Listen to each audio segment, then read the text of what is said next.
Letitia's POV. Hanggang ngayon napapaisip pa rin ako sa sinabi ng tindera kanina. Ako? Buntis? Since when? Hindi ko lang ako naramdaman na senyales na buntis ako. Sabik lang siguro sa apong tinderang yon. Miss Leticia Montes? Nakangiting bungad sa akin ang babaeng nakatayo sa mismong pinto ng conference room ng BTC. I'm Shira Branson, pinsan ko ang founder nitong BTC. Aniya pa't kinumpas ang kamay para patuloyin ako. Please sit down and let's talk about the Montes Resort. Nakangiting nakatitig sa akin na para bang hinihikayat ako magsalita sa harap niya. So, what's your plan about the renovation of your resort? May ideya ka na ba para doon? Sunod-sunod niya pang tanong. Kalahati lang na resort ang kaya kong iparenovate sa ngayon. Pag-uumpis ako sa kanya. But can you renovate the resort in a short time? As of now kasi my budget is not that big pero kaya naman ko ang mga pangunahing kailangan ng munang bibiling supply. Paglalahad ko sa kanya. Alam kong malaki ang magagastos kung sakali mang ipipilit kong i-renovate ang buong resort. Hindi sapat ang iipon ko para sa gastos doon at sa pangailangan namin ni Nadia. Ngunit kung kakailanganin talaga, pwede ko namang dalawin ang perang meron ako na galing kay Steve. Malaking tulong nun kung sakali. I will talk to Brian about that, Miss Leticia. For now, I cannot say yes in the meantime. Kailangan din kasi namin kalkulahin ang lahat-lahat, pati na rin ng empleyado, kung kakayanin at aabot sa gusto mong mangyari. Inabot niya sa akin ang kamay niya para makipagkamay na marahan ko namang tinanggap. It was nice meeting you. Sana makatrabaho namin ang team ko ang isang tulad ninyo. Aniya pa bago tumayo. Tumayo na rin ako at naghanda ng umalis nang bigla na naman akong makadama ng biglaang pagkahilo. Agad akong kumapit sa mesa at maring pinikit ang aking mata. Miss Leticia, is everything okay? May dinaramdam ka ba? Sunod-sunod at nag-aalalang tanong sa akin ni Shira. Wala naman. Kagad akong umiling upang di na siya mag-alala pa. I'm okay. Pagod at puyat lang kasi ako this past few days. Anyway, salamat din sa pagpapaunlak ninyo ha. Maghintay na lang siguro ko ng tawag ninyo kung sakaling pumayag si Mr. Branson sa proposal ko. Matapos kong sabihin yon, dali-dali na ako lumabas ng conference room at agad nang sumakay sa elevator. Wala namang tao kung kaya't sinandal ko ang likod ko sa gilid at maring pinikit ang aking mata. Pinilit kong labanan ng hilong na darama ko na siyang nagpapasakit din ang pakiramdam ko. Di ko alam ba't ako nakakadama ng ganito at mas lalong ayokong alamin pa dahil natatakot ako sa magiging resulta. Nang tumunog ang elevator, agad akong tumalima. Ngunit muli ako napapikit dahil muling umikot ang aking paningin. Para bang nainig ang buong pagkatao ko? Leticia? Hindi ko na naimulat pa mga mata ko, ngunit ang boses na yon. Kilala ko ang boses na yon. Steve? Bago ko pa masabi ang nais ko pa sanang sabihin, tuluyan nang dumilim ang paligid. Naramdaman ko na lang ang matipunong bisig na kaagad pumulupot sa bewang ko. At tila ba nakalutang na ako sa ere. Sa kabilang banda. Hindi ko alam kung ilang oras akong ginapo ng kadiliman. Ngunit unti-unti ko nang naririnig ang lahat. Wala sa mahinang lagitek ng higaan. Pahigpit sa seradura. Tunog ng makina at nag-uusap ng kusino man sa gilid ko. She is 3 weeks pregnant? Dinig kong sabi ng boses babae na malapit lamang din sa akin. Gustuhin ko mang imulat ang mga mata ko upang tingnan sila at makisali sa usapan nila ay hindi ko magawa. Para bang napakabigat ng mga talukap ko na ultimo pagkurap hindi ko magawa. Naramdaman ko ang mabining haplos sa mukha ko. It was gentle, the palm was smooth and it was hot which gave me comfort.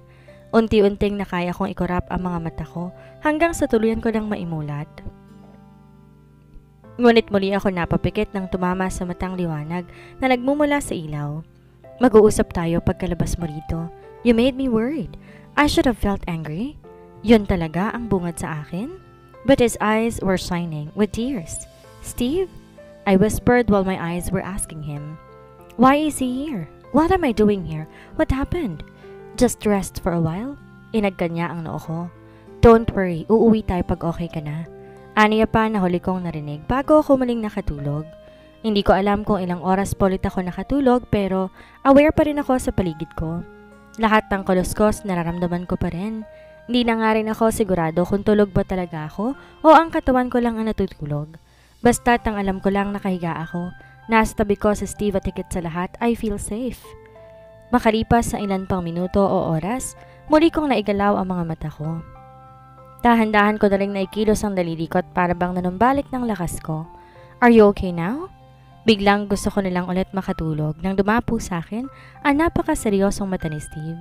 Hindi ko alam kung bakit pero para akong kinabahan sa klase ng pagtitig niya sa akin. Do you need something? May nararamdaman ka ba? May masakit ba sa'yo? Sunod-sunod niya pang tanong.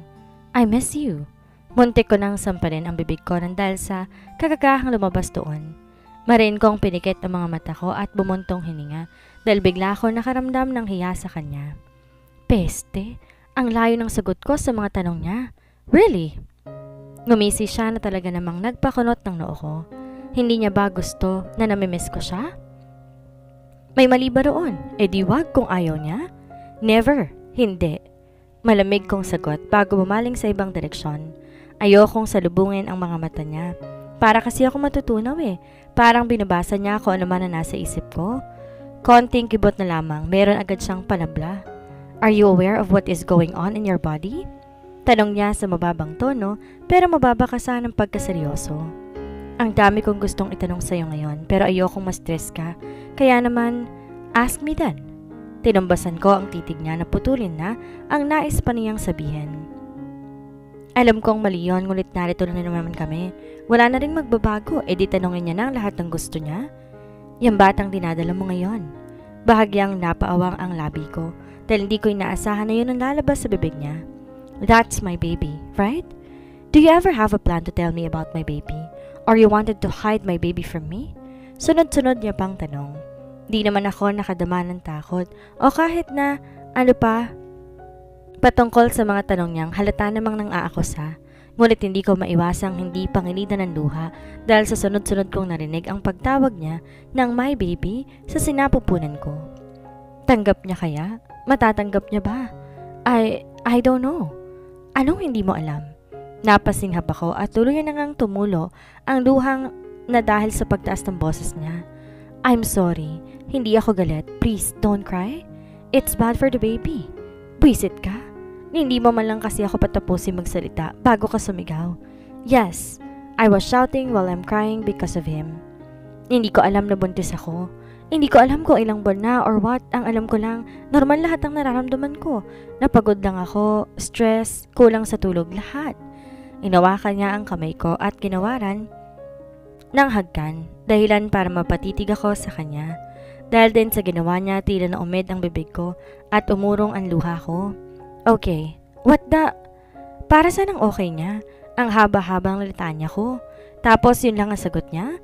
Ang gusto ko lang naman marinig ay sabihin mong anak ko yung dinadala mo. Aniya pa. Malamang hindi ba umaatake sa akin na halos inaraw-araw na simula nang bumalik ako ng Pinas? Ikaw lang ang peste ka. Tapos magtataka ka pa. Shh! Enough love? Ginawaran nga ako ng mabilis na haggan sa labi bago siya ngumiti. Thank you. Hindi mo alam kung gaano ko kasaya ngayon? Sa kabilang banda. Hindi ko pa inaasahan na dadalhin ako ni Steve sa isang subdivision na kung tawagin Honest Guapito. Sabi pa niya, lahat na nakatira sa subdivision na ito, mga kaibigan niya daw na matalik. Nang ilibot ko ang aking paningin ng bahay, ay hindi ko mapigilan ng humanga. It was a 3-story house, kulay beige sa labas, habang dito naman sa loob ay pinaghalong kulay puti at itim. Mayroong minibar counter na may iba't ibang klase ng brand ng alak na nakadisplay. Kompleto rin sa kasangkapan na pawang mga mamahalin. Ang hagdan stainless na kakulay ng ginto. Meron ding malaking chandelier na agaw pansin kapag tuloy pa lang sa loob ng kabahayan. At ang kumuha ng atensyon ko ay ang kumikinang sa item na grand piano sa gilid ng hagdan. This is our house. It was simple and still not yet done. Pinapaayos ka pang pool sa labas, but I hope you like it. Napawang na lang ang bibig ko dahil sa sinabi niya ni Steve. Simple pa palang matatawag sa kanya ito. Gayong kulang na lang karawahe at mga tauhan, papasa ng palasyo. Nang lingunin ko siya mula sa tabi ko, nahuli ko, nakatitig siya sa akin. Hindi ko alam kung gaano katagal o baka naman assuming lamang ako. Basta nakatingin siya sa akin, yun na yun. What? Kunot ang kilay kong tanong sa kanya. Nakapagtataka kasi na hindi niya man lang ako tanungin kung ba't bigla na lang akong umalis sa Venaventura Island. Why are you looking at me? Muli ko pang tanong. Nothing, it's just that I heard him sigh and then shook his head. Never mind, magpahinga ka muna. O-order ako ng pagkain. May gusto ka bang ipabili? Dahil sa tanong niyang iyon, bigla Naalala kong street vendor na daanan ko, pati na rin ang paninda niya. Ngunit di tulad ng dati natakam ako sa mga yon. Ngayon biglang humilab ang tiyan ko at para bang nangasim. Kagad akong tumakbo sa kusina at doon dumuwal. Peste? Dinig ko pang saad ni Steve mula sa likuran ko. Hinaplos-saplos niya rin ang likuran ko habang wala pa ring patid sa pagduwal. Oh God, baby! Tell me what to do! Natataranta niyang sabi. Nariyang hinawakan niyang buhok ko upang di yun sumahid sa lababo. Pinunasan niya rin ang noo kong tagaktak ng pawis. At nang di na siya mapakalitak mang may tatawagan ng kung sino, saka pa lang ako natapos sa kaduduwal. Kaagad kong inihilig ang mukha ko sa balikat niya at sa nanghihinang katawan, magana kong napayakap sa bewang niya. I like your smell. It comforts me. Hindi ko na napigilan pang sabihin yon dahil yun naman talagang totoo. Para bang nakahinga ako ng maluwag at kumalma ang tiyan ko nang dahil sa natural niyang bango. I'm sorry, I don't know what to do. It's my first time. Aniya habang marang hinahaplos ang buhok ko. Ganyan ba talaga? Masakit ba? Tell me. What are you feeling right now? Sunod-sunod pa niyang tanong. Kababakasan ng pag-aalala ang boses niya. Hindi ko tuloy alam kung matatawa ba ako sa kanya o matutuwa. It happened yesterday morning and evening. Akala ko may nakain lang na hindi maganda o baka dahil puyat at pagod at pagkakasakit ako. Di ko naisip na napakagatlabi ako at bumuntong hininga. Di ko rin naman kasi talaga inaasahang mangyayari to. Ganun pa man, narito na to eh. Wala akong alam na buntis pala ako. Pagtatapos ko, kung nalaman mo ba na mas maaga, may bala ka bang sabihin sa akin na anak ko ang dinadala mo? Or you're going to run away again without telling me your situation? Di ko napigilan pang mapahigpi dahil sa tanong niyang iyon. Dahil ang totoo, oo ang sagot ko, sakali mang nalaman ko ng mas maaga. May bala ka bang sabihin sa akin na anak ko ang dinadala mo? Or wala. Ayoko maging palakiputas. Ayoko umasa na baka pwede naman kaming maging isang buong pamilya. Ayokong may masirang buhay at makasakit ng iba nandahil sa pagiging makasarili ko. At ayokong paniwalain ng sarili ko na baka mahal niya rin ako. Hey please, don't cry. You don't have to answer that, it's okay? Please don't cry. Lalo pa ako napaiyak dahil sa pagiging kalmado niya at hindi man lamang siya kababakasan ng panunambat sa boses niya. Dapat nga galit siya o kaya magalit dahil iniwan ko siya nang walang paalam. Hey, please, don't cry. Pinag-alala ko siya at pinagmukhang sira. Pero eto ako ngayon, yakap siya. Sa tuwing may problema, tinatakasan ko. Ilang ulit ko siyang tinakbuhan nang wala man lang sinasabing dahilan. Ngunit di ko pa rin maiwasang bumalik sa kanya tuwing wala na akong ibang makakapitan kundi siya lamang. He's always been my last option but he keeps on putting me as his top priority. I am sorry. I am so sorry, Steve. Halos pabulong ko na lamang nasabi habang umiiyak pa rin sa balikat niya. Baby, enough. Baka mamaya niyan maging iyak ang baby natin pag lumabas. Bahagya niyang itinaas ang mukha ko at pinunasan ang luha ko. Hindi mo naman kailangan umalis at taguan ako, Leticia. Kaya ko intindihin ang lahat.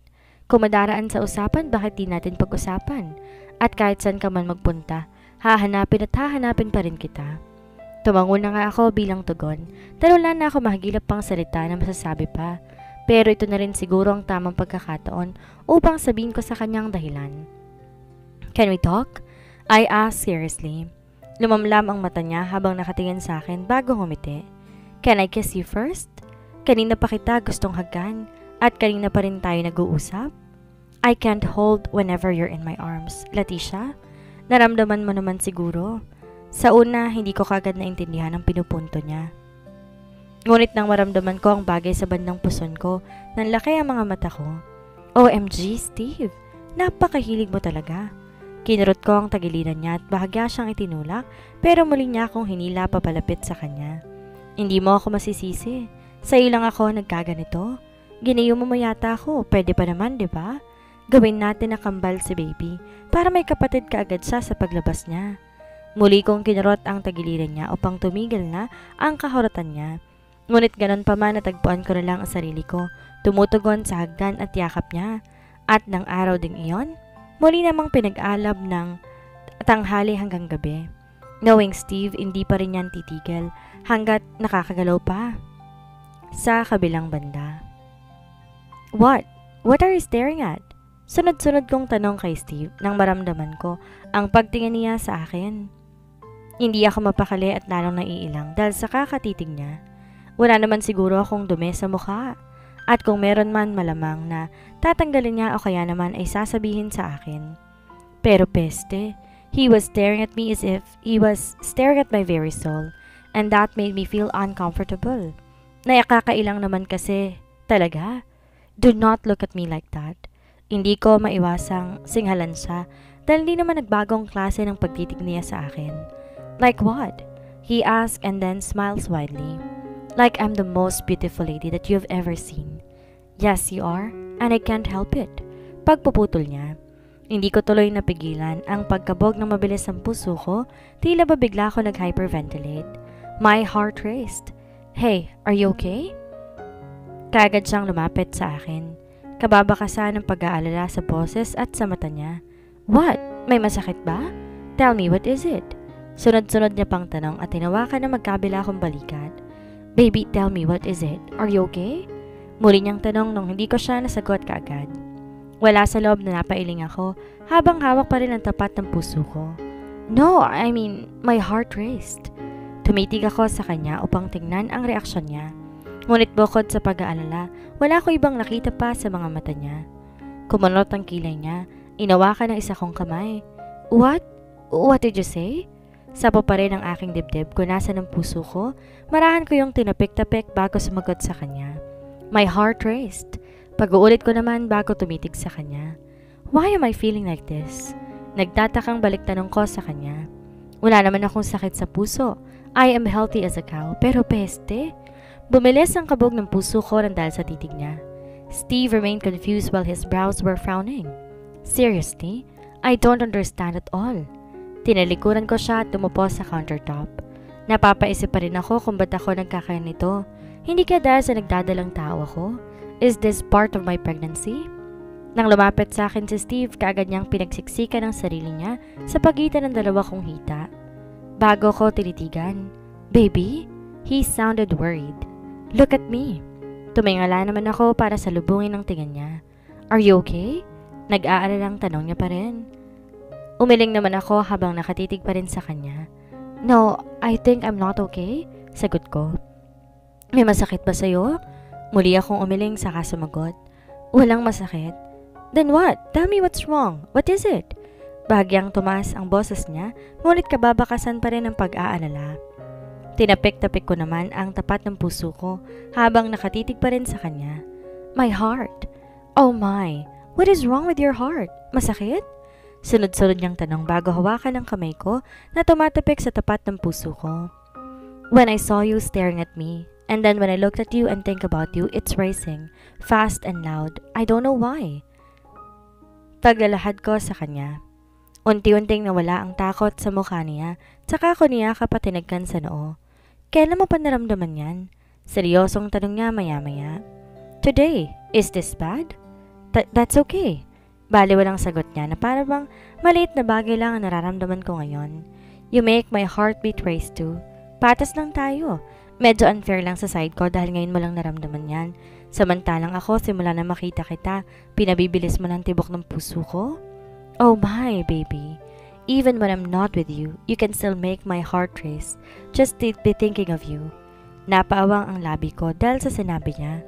Hindi ko alam at wala akong ideya na ganoon din palang nararamdaman niya sa nararamdaman ko. Na parehong bibibilis ang tibok ng puso namin dahil sa isa't isa. Maybe because you are my husband?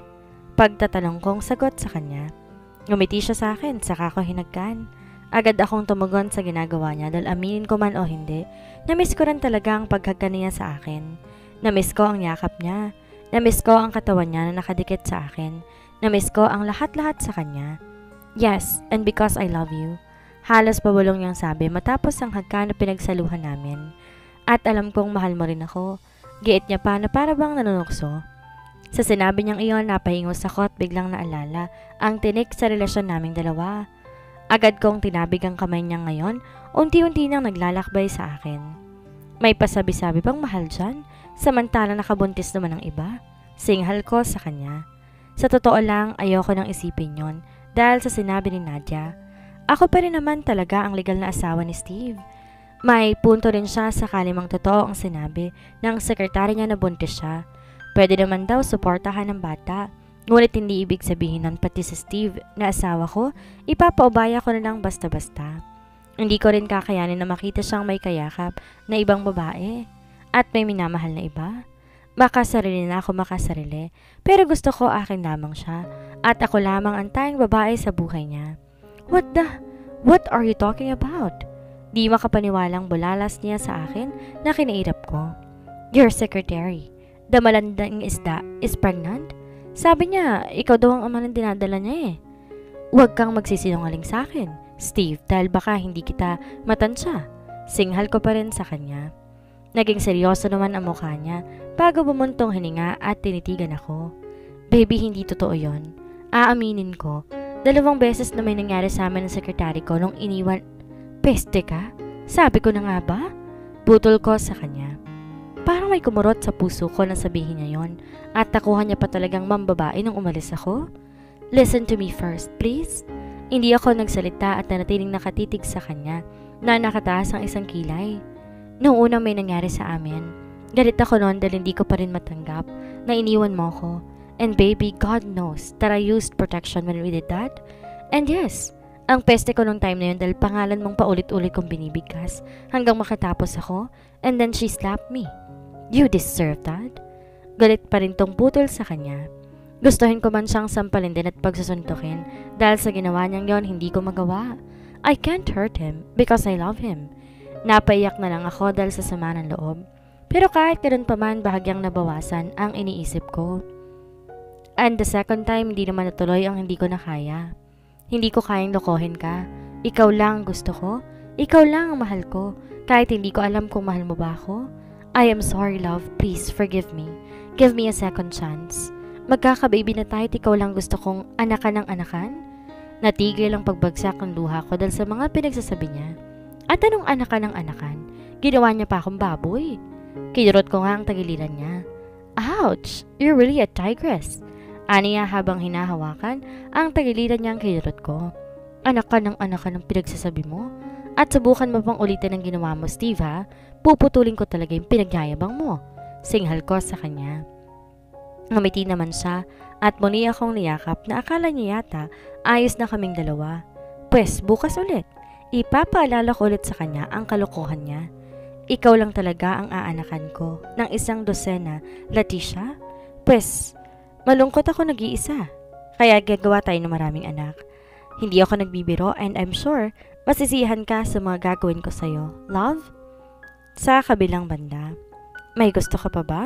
Nagtatakang tanong sa akin ni Steve habang nakatingin sa plato kong punong-puno ng singkamas na may ketchup.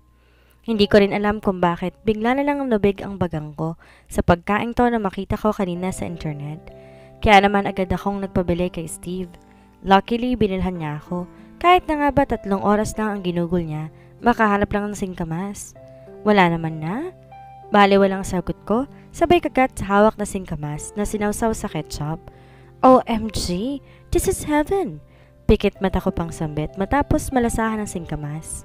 Baby, I can bring you to heaven too. Gusto mo ba? Bigla ako nagmulat ng mata at mariin siyang tinitigan. Ako ngay wag na wag mong madami dyan sa kahiligan mo.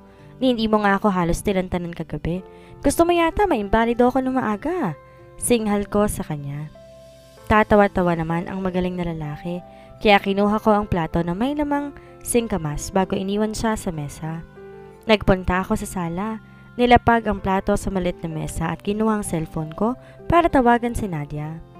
3 araw na ako dito sa HGS kaya hindi ko na siya nagawang tulungan pa sa pag-aasikaso sa Montes Hotel and Resort. Na makapag-usap kami ng maayos ni Steve, sinabi ko kay Nadia ang lahat. Alam niya rin na nagsasama kami ni Steve na sinang-ayunan niya naman. Ganon pa man kahit anong pilit ko sa kanya na lumipat na rin siya rito, ayaw niya talaga. Nahihiya raw siyang makitang asawa nito na sa tingin niya ay na-trauma dahil sa kagagawa niya noon. Hindi ko rin naman masisisi ang mag-asawang yon dahil sa kagagahan ni Nadia noon. Pero alam ko, pinagsisihan na ni Nadia ang maling nagawa niya at nagsisimula na talagang magbagong buhay. Oh, napatawag ka? Nakatusok pa ba o nakatanggal na? Bungad kagad sa akin ni Nadia nang sagutin niya ang tawag. Napakunot naman ang noo ko dahil hindi ko siya maintindihan. Anong sinasabi mo? Balik tanong ko sa kanya.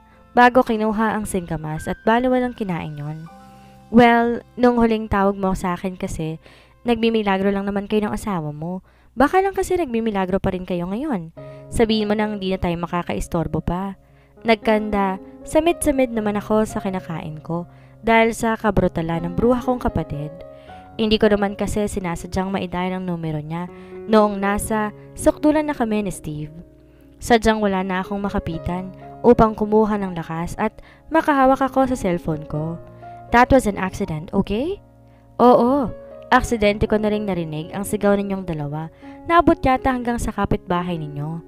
Napairap na lamang ako dahil wala na akong masabi pa. So, what now? Bakit napatawag ka? Sunod-sunod namang tanong niya mamaya. Nothing. Namiss lang kita. Are you okay there? Uuwi kami dyan bukas para makita ni Steve ang renovation ginagawa dyan. Do you need anything?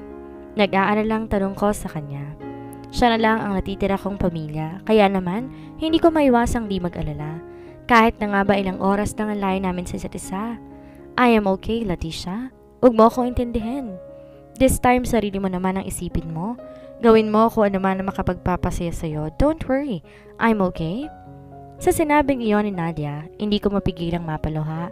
Sa lahat kasi ng pinagdaanan namin, hindi ko inaasahan na mararanasan ko ulit ng sumaya. Mararanasan kong mahalin ang alagaan at halos gawing reyna ng taong mahal na mahal ko. How about you? Garalgal kong tanong sa kanya. Sira, natural nandito lang ako at handang sumuporta dyan sa kaartihan mo. Yun lang naman ang role ko dito ang maging masaya sa relasyon ng iba at masaya ko na nasa kamay ka ng mabuting tao. Isa pa, I think I found him already. Napakunot ang noo ko bago pinunasan ng duha sa aking mga mata nang sabihin niyo ni Nadia. Hindi ko siya nag-gets kaagad pero nang akmang tatanungin ko ng bruha, bigla na lang nagpaalam at pinutol na ang tawag. Pesteng babaeng yon. Hindi man lang sinabi sa akin kung sino yung tinutukoy niya. Paghihimuto ko. Di naman ako tutol sakali mang matagpuan na ni Nadia ang lalaking para sa kanya. Pero peste, sana naman sinasabi niya nang di ako napag-iiwanan ng chismis sa buhay niya. Baby, can we... Isa ka pa. Singhal ko kay Steve dahilan para niya matuloy pa ang sasabihin niya. Di naman mainit ang dugo ko, sadyang naiinis lamang ako. Isa pa parang bigla ko na bad trip sa mukha ng lalaking to. Why? Bakit galit ka? May nagawa ba akong masama? Sunod-sunod at nagtatakang tanong naman niya. Di niya rin yata alam kung uupo ba siya sa tabi ko o mananatiling nakatayo sa harapan ko. Ay, basta. Ayoko makita ang pagmumukha mo.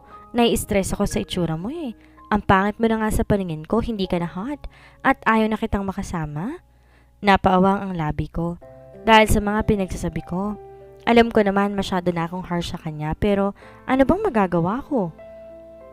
Sa'yo nang nararamdaman ko Hindi ko tuloy alam kung arte pa rin bang pagbubuntis ko to o hindi na. You don't mean that. Alam kong alam mo na gwapo ako at hot. Tatanggapin kong lahat na masasakit na salita galing sa'yo, pero hindi ko matatanggap na pangit ako sa paningin mo. Araw-araw sinisiguro kong gwapo ako para paglabas ng baby natin gwapo rin katulad ko. Ang singkamas na akmang kakagatin ko sana, tuluyang nahulog ng dahil sa mga sinasabi niya. Anong pinagsasabi mo? Inirapan ko pa siya dahil naiinis na rin ako sa kanya. Umupo naman siya sa tabi ko bago walang pakundangan na humiga at ginawang una ng hita ko. Simula nung bumalik ka, araw-araw na ako nag-aayos ng sarili ko. Bumalik sa normal ang buhay ko. Hindi tulad nung gigising, kakain, trabaho, uuwi, iinom at pagkatapos matutulog. Laging ganon, nakakapagod, nakakasawa. Kasi nga hindi ko alam kung babalik ka pa. Napabuntong hininga siya bago tumingin sa mga mata ko at gumiti. Pakiramdam ko tuloy tumibok na naman ng mabilis ang puso ko. Pero bumalik ka, kaya naman ipinangako ko sa sarili ko na sa muling pagbalik mo sa akin, di na kita hahayaang mawala ulit. Sang sulok ka man ng daigdig pumunta, hahanapin at hahanapin kita. Hindi na ako gagawa ng kahit anong bagay para maging dahilan ng muling pag-alis mo. Kasi gusto ko, ikaw makikita ko bago ko pumikit at ikaw pa rin ang magigisnan ko pagising ko. Tuluyan na ngang nawala ang inis na nadarama ko sa kanya kanina at napalitan ng kakaibang pakiramdam. Para kong hinihiri dahil sa lambing at hinahon ng boses niya. Parte pa rin ba to ng pagbubuntis ko? O baka naman unti-unti na ako nababaliw dahil sa pagmamahal ko sa lalaking to. I want to spend the rest of my life with you, Leticia. So please, stay with me, love. Nagsusumamang boses niya kaya naman hindi ko napigilan ang mapatango. Pero kahit naman di niya ako pilitin, kahit hindi siya magmakaawa sa akin, mananatili ako sa tabi niya simula ngayon. I will, because I love you, and I want to spend the rest of my life with you too. Saad ko na halos pabulong bago niya ako hinagkan sa labi. Steven's POV. Ang pag-aasawa sa edad na 25 ay hindi ko priority. Hindi ko maiwasan ang sarili kong ikasal sa babaeng hindi ko kilala at mahal. Siyempre, I am not really into marriage of convenience. Ngunit dahil ako lang naman ang nag-iisang anak at magdadala ng apelidong Veneventura, may magagawa pa ba ako? Lalo na at nakasalalay sa pesteng kasal na iyon, ang mamanahing ako rin naman mismo ang naghirap. Bro, hindi ka pa ba uuwi? Tanong sa akin ni Brian. Ang isa sa mga baliw kong kaibigan na narito ngayon sa La Tigra Hotel. Ang hotel na pag-aari naman ng isa ko ring kaibigan na si Kyle. Kamakailan lang ginanapang grand opening ng hotel na ito pero agad nang sumikat. I am still bored. Kailangan ko na magpapainit ng gabi ko? Bale walang sagot ko kay Brian na ngayon nakatopless na. Isa siya sa mga kasali sa auction ngayong gabi. Hindi ko rin alam kung ano nga bang pumasok sa nahamugang utak ni Kyle at sinalitong baliw na si Brian sa auction dito sa La Tigra. Every first of the month kasi may auction na gaganap sa hotel na to na talaga namang dinadayo ng maraming kliyente. Hindi lang ang mga may sinasabi sa buhay kundi pati rin turista sa labas ng bansa. Paano naman kasi hindi pagkakaguluhan, tao ang ino-auction dito. At tulad nga ni Brian, hindi rin basta-basta at kung sino-sino lang ang nasa auction list. Akyat na ako sa stage. Pwisit kasing Kyle. Pati ako dinamay sa kabugukan niya. Yamot na bulong pa ni Brian bago ko tuluyang iniwan. Wala naman sana akong balak bumiyahe ngayon dito sa lungsod. Mas gusto ko pa rin sa Veneventura Island.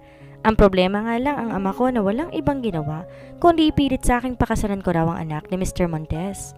Kumakapilit sa akin para nabuntis kong anak ng business partner niya. My father owned an island. And that island is called Veneventura Island, which is a hotel and resort. Kompleto ang lahat ng kagamitan doon, mula sa luma hanggang sa pinakamodernong gamit ngayon. At kung pwede lang na doon na lang ako manatili, why not? Ako mismong nagpalago ng islang yon, kaya naman ayokong mawalayan sa akin dahil lang sa hindi ko pagsunod na pakasalan ng anak ni Mr. Montes. Di naman siguro pangit ang anak ni Mr. Montes dahil may itsurang lalaki, pati rin ang asawa nito. But I think I like that woman. I whispered to myself as I stared at the woman on stage. She's wearing tiger clothes. Kung damit pa bang matatawag yon, na halos kita na rin naman ang katawan niya. She has creamy white skin, perfect curves, tiny waist, but overall, I find her hot and sexy. Ngulit nang tignan ko ang mukha niya na dismaya ako. Hindi dahil pangit siya or kung ano man, kundi dahil walang ibang makikita ron kundi ang labi niyang napakapula. Bakit siya nakasuot ng maskara? Yamot kong tanong kahit na nga ba alam kong walang makakasagot. Narito ako sa dulong bahagi ng casino area kung saan alam kong walang iistorbo sa akin. Nang matapos si auction si Brian ay ang babaeng nakamaskara naman ang sumunod. Ayon sa MC, her name is La Tigra. Kapareho ng hotel na to o baka sinadya niya yun. 1 million! Sigaw ng matanda malapit sa tabi ko. 1 million going up? Tanong naman ng MC. 1.5 million. 2 million. 3 million.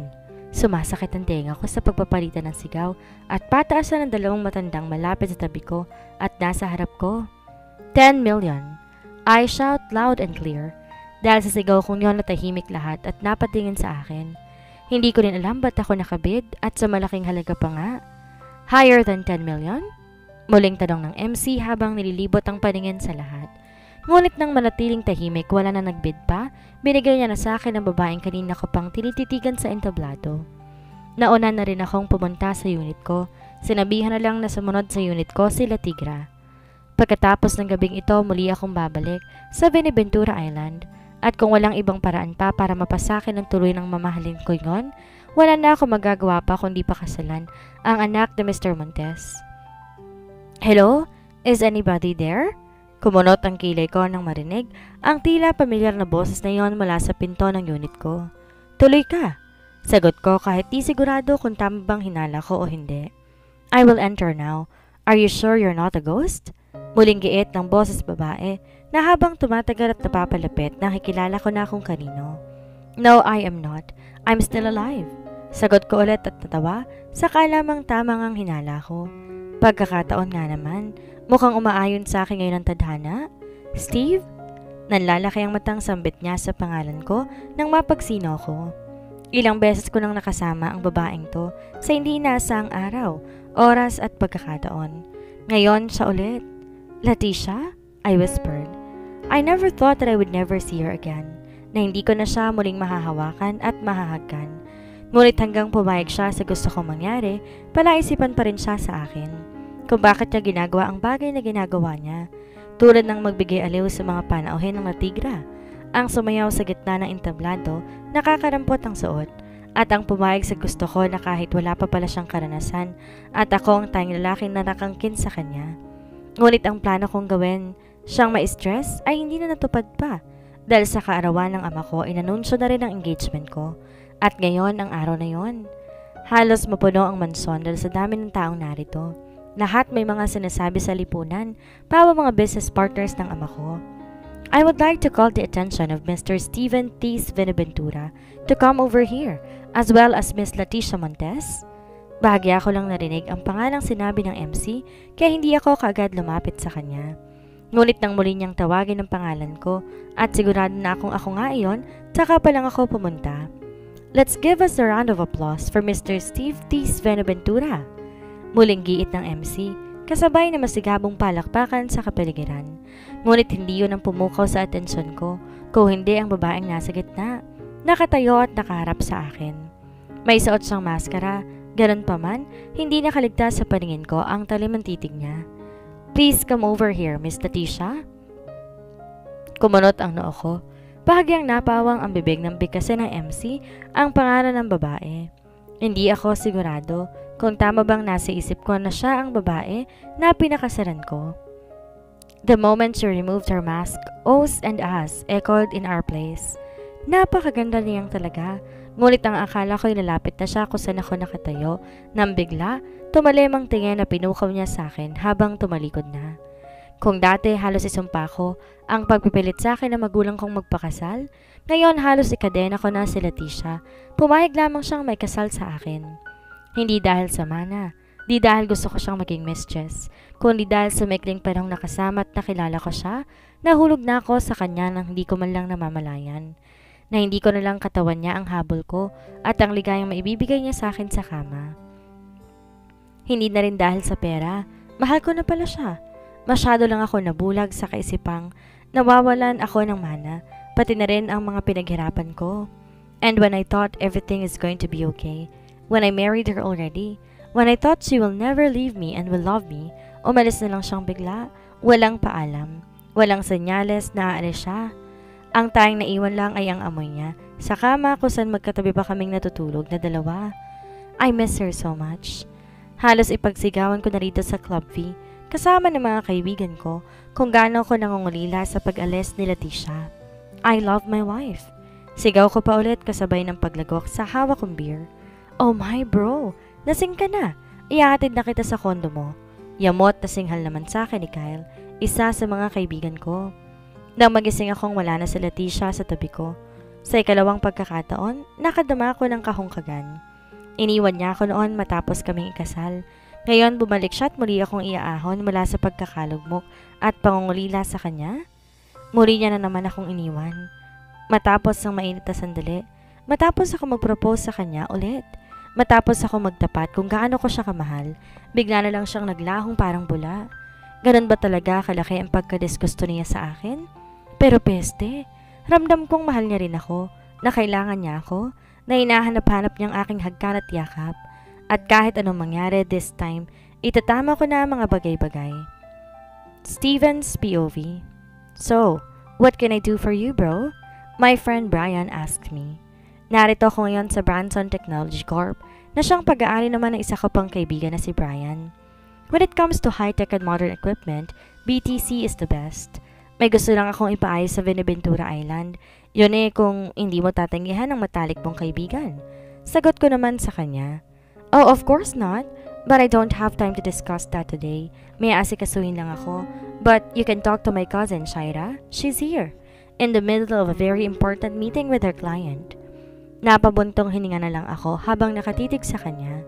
Nagbabaka sakaling maintig ang peste niyang puso at i-priority ako. Man, hindi gagana sa akin yung pag-beautiful eyes mo. You are not even beautiful. Binatukan ko na lang siya at naghintay sa elevator na magbukas. Dahil mukhang busy nga ang bugok na si Brian, wala ko ibang magagawa kundi ang pinsan siya na lang ang kausapin ko. Nang bumukas ang elevator, agad akong tumayo ng tuwid at akmang papasok na. Ngunit gano'n na lang ang gulat ko nang bumungad sa akin ang babaeng ilang araw na nagpapagulo sa isip ko. Leticia? I whispered. Steve! I was about to confront her, to ask her, at kung pwede nga lang pagalitan siya dahil bigla na lang akong iniwan ng walang pasabi. Ngunit bigla siyang nawalan ng malay. Mabuti nilang nasalo ko siya kaagad. What happened to my wife, Doc? Bakit bigla siyang nawalan ng malay? Bakit maputla siya? May sakit ba siya? Malala ba? Tell me. Sunod-sunod kong tanong sa doktora nung maayos ng lagay niya ngayon dito sa ospital. Malapit lang kumpanya ni Brian sa ospital, kaya naman agad kong nadala ang asawa ko rito. Hindi pa rin siya nagigising. Ganoon pa man, napakaganda niya pa rin. Kahit na namumutla na siya, she's eye-catching. Sleeping Beauty not just in a story but a real one. Don't worry, Mr. Benaventura. Your wife is fine. Kailangan niya lang magpahinga at ang pag-iingat na rin dahil dalawa na sila. Nangunot ang noo ko dahil hindi ko agad naintindihan ang sinabi ng doktora. What do you mean? Kung wala pala siyang sakit, ba't siya nawalan ng malay? Bakit mukha siyang maputla? Muli ko na namang tanong sa kanya. Normal lang yan. Isa pa hindi naman sakit ang pagbubuntis. She is 3 weeks pregnant. Sagot ng doktor na kinabigla ko. Pakiramdam ko na nawid ako sa kinatatayuan ko. Bumilis ang tibok ng puso ko. Kahit malamig dito sa silid para akong pinagpawisan ng malala. Pardon?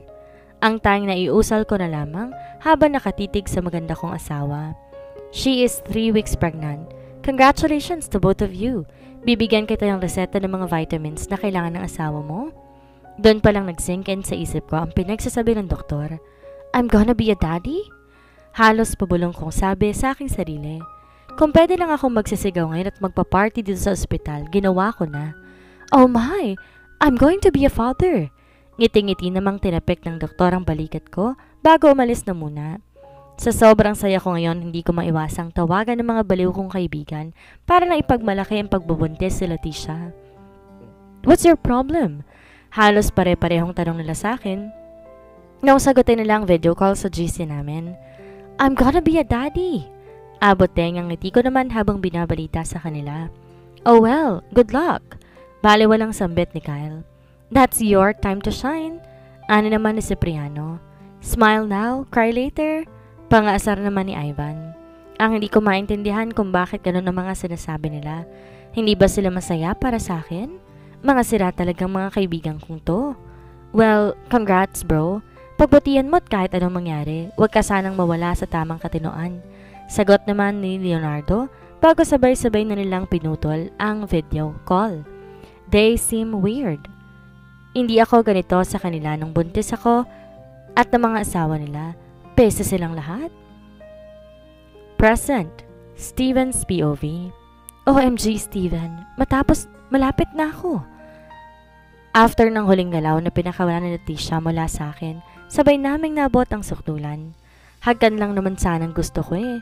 Kontento na ako roon.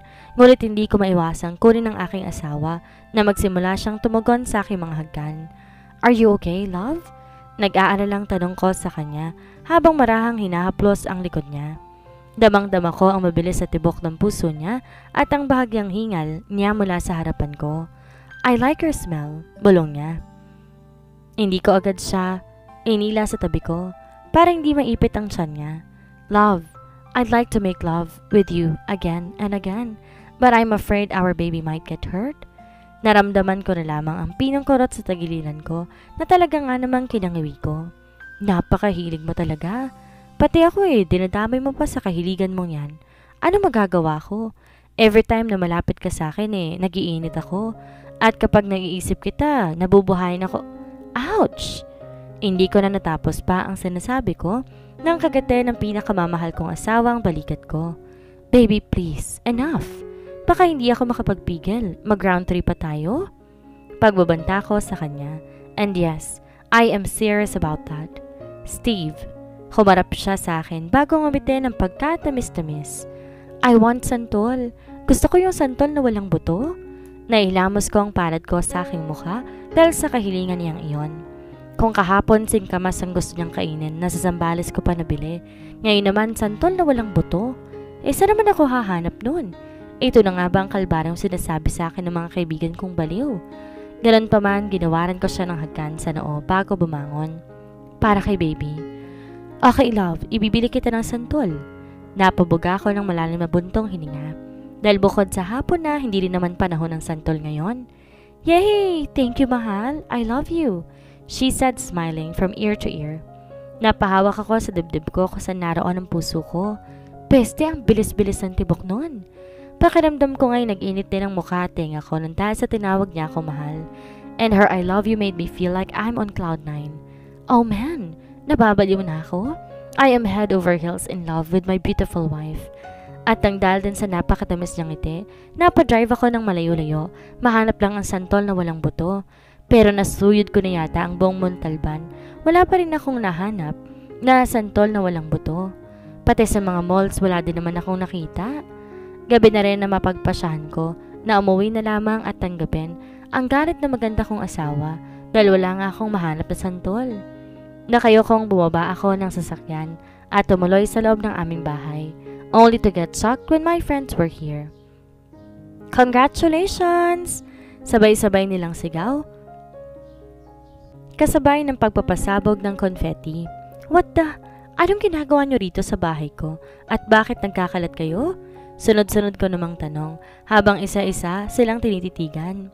Kompleto ang mga kaibigan kong narito, kasama na rin ang mga asawa nila. Habang ang asawa ko na may masayang kumakain ng mangga sa mesa. At hindi man lang ako pinapansin dahil magiging daddy ka na. Siguro naman libre na kami sa Veneventura Island na yan. Hindi ko pinansin ang sinabing niyo ni Kyle, kaya dumiretso na lang sa aking asawa. Love, gabi na. Bakit kumakain ka pa ng mangga? Hindi ba sasakit ang tiyan mo dyan? Sunod-sunod kong tanong sa kanya bago ginawaran siya ng hagkan sa noo. Sorry, wala ako nabiling santol. Giit ko pa. Anda na ako mabungangaan but then, Leticia smiled at me. That's okay. I have a lot already. Dala ni Francine at Kyle. Tinuro niya sa akin ang isang plastic ng santol sa dulo ng mesa na kinailing ko na lamang. Alam kong marami akong naranasan na hindi pa naranasan ngayon ang kasama ko na ulit si Leticia. But still, I am ready. Baby, pwede ba tayong bumalik sa Veneventura Island next month? My proposal is still ongoing. Will you marry me again? And this time, please, wala nang takasan. Hindi ko alam kung mali ba ako na sinabi ko dahil bigla na namang siyang naluha. Ganon pa man, tumango siya bago ko niyakap na mahigpit. Yes, I love you, she whispered while crying. I love this woman so much and I can never ask for more but to spend the rest of my life with her too. Leticia's POV. A month before I said yes to Steve's proposal, napagandaan na pala ng baliw na yon ang lahat. Mula sa damit pangkasal na susuotin ko, sa invitation, venue, pagkain at sa maraming souvenirs. Lahat ng iyon. Inasikaso ko ng halos 2 buwan lang ng palihim. You are so beautiful, Leticia. Mula sa replika ko sa salamin ay umangat ang tingin ko sa babaeng nasa likuran ko ngayon. She is also beautiful in her white bodycon dress. Nagkaroon din ng laman ng mukha niya at di na ganun kapayat tulad nung sinundo ko siya sa healthcare. Thank you, Nadia. Nginitian ko siya habang marahang hinahaplos ang tiyan ko. Bagaman di pa ganun kalaki ang mahahalata na rin ng bukol noon. Ang ganda mo rin ngayon. Bagay na bagay siyang damit mo. Giit ko pa at tumarap na sa kanya. I am so happy for you. Aniya, bago ko ginawaran ng pinaghagkan sa pisngi. Masaya ako nasa mabuting kamay ka. Masaya ako natagpuan mong lalaking nagmamahal at mamahalin ka habang buhay. Marami man tayong hindi na pagkasundoan noon. Gusto ko pa ring malaman mo na nandito ako lagi para sa'yo. And I'm so lucky to have you as my little sister. Mahabang saad niya na kinainit ng sulok ng aking mga mata. Peste ka, Nadia. Huwag mo akong paiyakin dahil sayang ang makeup ko. Nakangiting sagot ko naman sa kanya. Hindi siyang maid of honor ko kundi si Jade. Ayaw niya kasi dahil hanggang ngayon hindi pa rin bumabalik ang tiwala niya sa sarili. Ilag pa rin siya sa ibang mga tao. Ganon pa man, naging maayos na ang pakikitungo niya at ang mag-asawang sina Kyle at Francine. Kaibigan niya rin ang kaibigan ko, pati na rin ang mga baliw na kaibigan ni Steve. I am sure na masaya sina Mommy at Daddy para sa'yo. Best wishes sis, and galingan mo sa honeymoon. Baka sakali na madagdagan pa ang pamangkin ko sa tiyan mo. Kambal na paglabas. Natawa na lang kaming pareho sa kalokohan niya. Ginawa niya rin ako ng hagkan sa magkabilang pisngi bago tuluyan na akong iniwan. Muli kong tinitigan ang replika ko sa salamin at ngumiti. Hindi ko alam na ganitong tema ng kasal ang naisip ni Steve para sa kasal namin. Nakasuot lang naman ako ng tiger print dress. Hanggang tuhod ang haba, meron ding korona ng iba't ibang klase ng bulaklak na nakalagay sa ulo ko. Walang mamahaling sapin sa paa kundi ang simpleng tsinelas na pinasadya niya pa yatang yari sa kahoy at may taling nakapaekis hanggang binti ko. Napaisip tuloy ako kung ano na naman ang suot ng baliw na yon.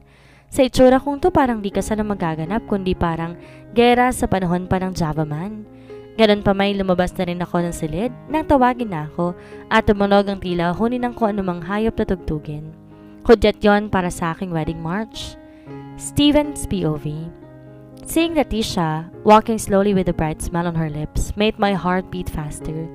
Di pa rin ako makapaniwala na ang babaeng naglalakad palapit sa akin ngayon at nakatitig na para bang ako na lang ang taong nakikita niya ngayon ay asawa ko lang talaga. She is mine and I love her. I love her today, I love her tomorrow, and I love her yesterday. Hindi ako naniniwala sa salitang forever dahil marami nagsasabing wala naman daw forever. Pero kung meron man, I want to spend that forever with the only woman that I love. And that's her, my Leticia. I whispered to myself, look at you. Aniya natuluyan na siyang makalapit sa akin. Tinalo mo pa si Tarzan na. A modern Tarzan perhaps? Ngiting-ngiting giit ni Leticia. Inspired by a jungle and temang kasal namin. And since dito sa Buenaventura Island namin ginanap, nagmisulat talaga kaming nasa jungle. She's wearing a printed tiger dress just like the first time I saw her in La Tigra Hotel while she was dancing, and I am wearing brown cargo and brown sando that reflects my muscles. Pareho din kami ng sapin sa paa na sinadya ko pa talaga. But unlike her, wala akong corona. Kundi palaso na siyang kukumpleto sa outfit ko. And yes, our wedding seems weird, but as for me, it was a memorable one. Some don't know what is the story between this team. Some are just guessing, and of course, some are laughing. But above all, that I'm still happy because I am marrying again the love of my life. Wala naman sigurong tututol sa kasalang ito. Ano? Malakas sa tanong ng pare na kinatawa ng mga narito din. Piling kaibigan at kamag-anak ng imbitado, kaya hindi ganon karami ang narito. Sa venue na lang tutuloy ang iba, which is held at Montes Resort. Kung ganon, umpisa na natin. Muling saad ng pare na wala namang tumutol. At subukan nilang tumutol. Hindi sila makakaalis ng buhay sa islang to pag ginawa nila yon. Na magsimulang magsalita ang pare na nahimik ang lahat. Habang ako'y nakatitig sa mukha na napakaganda kong asawa. I do. Aniya nang tanongin siya ng pare, sabay kindat sa akin na halos kinatigal ang paghinga ko.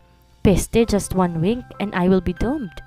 And you, Miss Steve Tace Buenaventura, do you take Leticia Montes to be your wife? Do you promise to be faithful to her in good times and in bad, in sickness and in health, to love and to honor her all the days of your life? Pinakatitigan ko sa mata si Leticia at napangiti bago sumagot sa pare. I do. Halos pabulong ko ng sabi. Kung di rin lang siyang babaeng nasa harap ko ngayon, hindi ko na naisin pang maikasal sa iba. Hindi ko nakikita ang sarili kong hawak ang kamay ng ibang babae at pangangakuan ng panghabang buhay na pagmamahal. Gagawin ang lahat para sa kanya hanggang sa huling hininga ko. Kay Leticia lang, tayong siya lang ang gusto kong makasama. Ay, Leticia Montes Buenaventura. Napangiti pa siya na sabihin niya yon. Niloo nga naman, asawa ko na siya noon pa. Take you, my handsome Steve, to be my husband. I promise to be faithful to you in good times and in bad, in sickness and in health. To love you and to honor you all the days of my life. I love you and am forever grateful to be the wild tigress as you are my forever jungle, my home, my man, and my love today, tomorrow, yesterday, and forever. Di ko napigilan ang luha na kusang kumawala mula sa mga mata ko. Leticia is the sweetest. Siya lang ang babaeng tanggap ako kung sino ako and of course, loves me at my worst. At magpapasalamat din ako na magpakailanman dahil ako lang ang lalaking nagpaamo sa mga pusong ligaw na tigre na gumagala sa lungsod. Ikaw lang nag-iisang babaeng gusto kong uwian matapos ang nakakapagod na araw. Ikaw ang tayong babaeng gusto kong makatabi, ang huli kong makikita bago ako pumikit at unang masisilayan pagsapit ng umaga. Hindi ako mapapagod kahit kailan, kahit na mahirap kang paamuhin, kahit na hindi kita maintindihan, kahit na umabot pa tayo sa edad na 100 dahil ikaw Leticia ang aking pahinga. I wipe her tears as I see her crying at tinagkan ko ang labi niya when the priest announced that I may now kiss my bride. And yes, my bride. I love you, but I have to give this flower to my sister first. Wait for me here. I will come back to you. Bulong ni Leticia sa akin. Kumalas siya sa pagkakayakap sa akin at malayang tumakbo. Palayo sa akin, but as for me, tumakas at palayain ng aking latigra. Bulong ko sa sarili ko habang nakangiti hanggang sa tenga. Oo, maaari na siyang tumakbo na malaya dahil alam ko at sigurado ako na babalikan niya ako. Always. Ako si Steve Venaventura at sa ngalan ng aking asawang si Leticia Montes Venaventura. We would like to thank you all for having all throughout the journey. The end. Dito na po nagtatapos ang istorya ni Leticia at Steven. Maraming salamat po sa lahat ng sumubaybay at patuloy na sumusuporta sa aking munting channel. Patuloy niya pa rin pong subaybayan ang aking susunod na bagong storya. Maraming salamat po. Keep safe everyone.